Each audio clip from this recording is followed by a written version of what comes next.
Hello, everyone.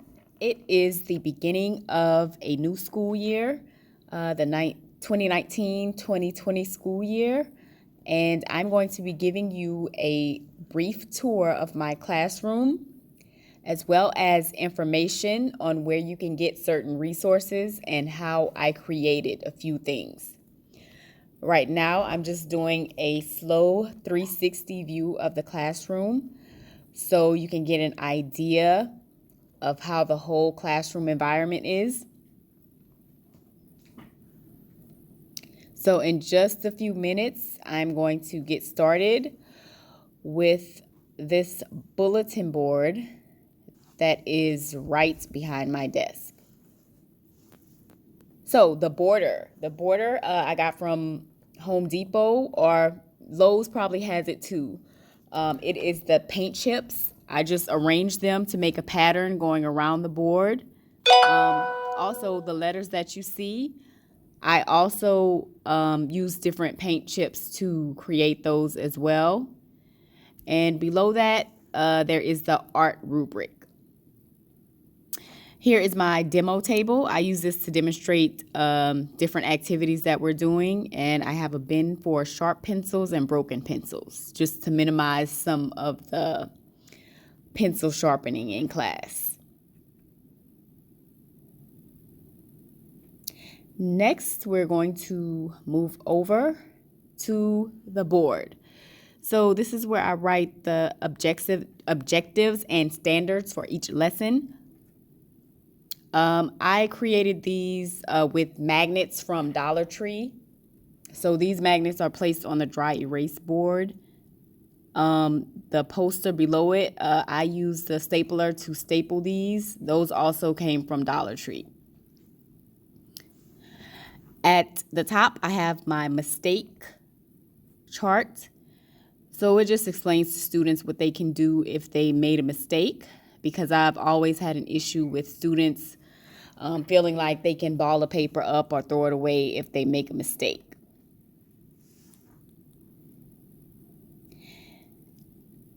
And this sign, it says, if you throw your artwork away, you throw your grade away, which is very important that they understand.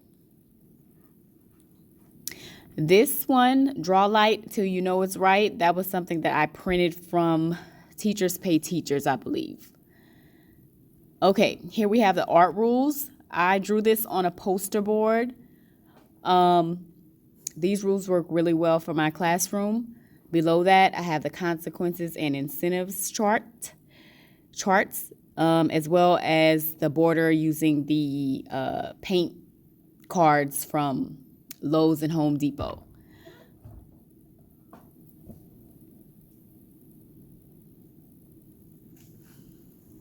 Now I'm just giving you a close-up of the art rules. Incentives.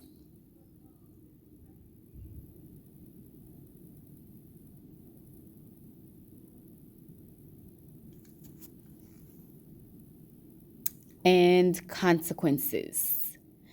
So all of this information will be reviewed during the first week of school.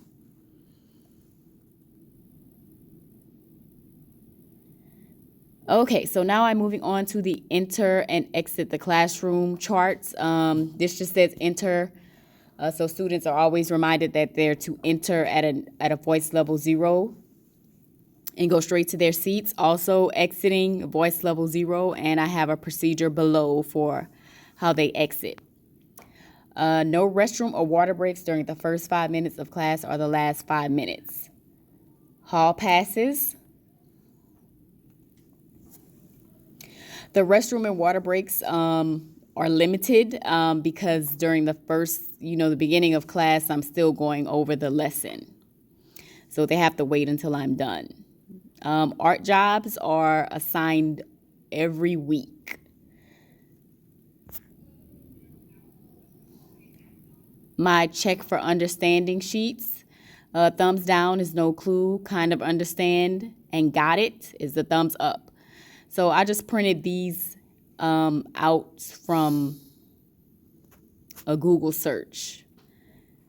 Hand signals, I drew these myself, and I just picked what I wanted to go with each hand signal. So 1 is restroom, 2 is tissue, 3 is water, 4 is pencil, 5 is question. And I'm just going to give you a view of most of this wall. Let me go out a little more. And all the way on the other side, I have the voice levels chart. The paint dripping from the ceiling, I use that, I use bulletin board paper for that. Voice levels, I created this actually 1 page at a time in PowerPoint. Printed it out, glued it on construction paper, the border, and then I glued the construction paper on a big Post-it chart. Okay, this chart in the back, this bulletin board is for, early finishers. So they can just go get a paper instead of, me stopping so that I, have to find something for them to do. 1 for K through 4th and another for 5th through 8th.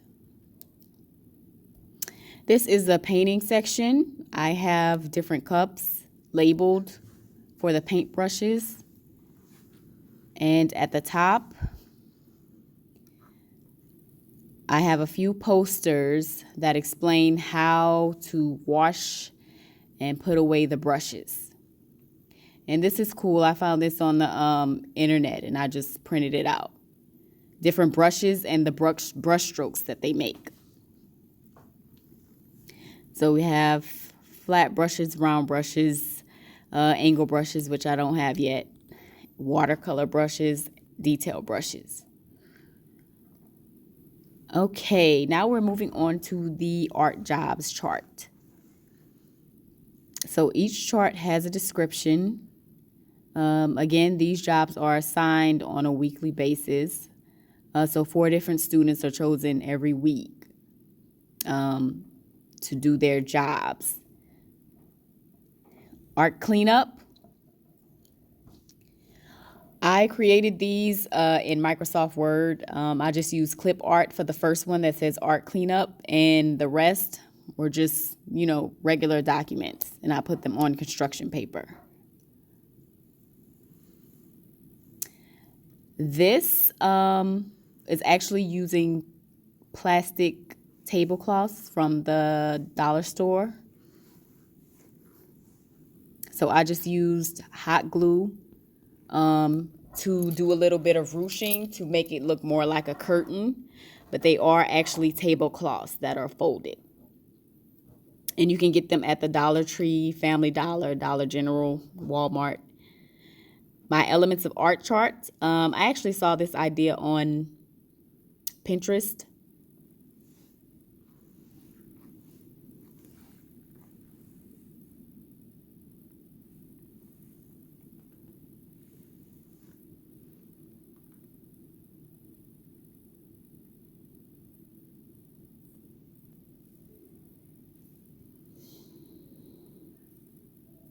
The reflection table, this is which is a section for timeout.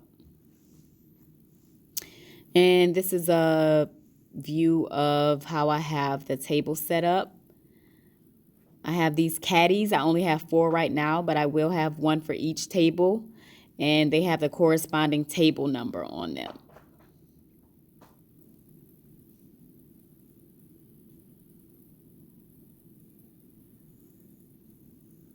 More views of the classroom.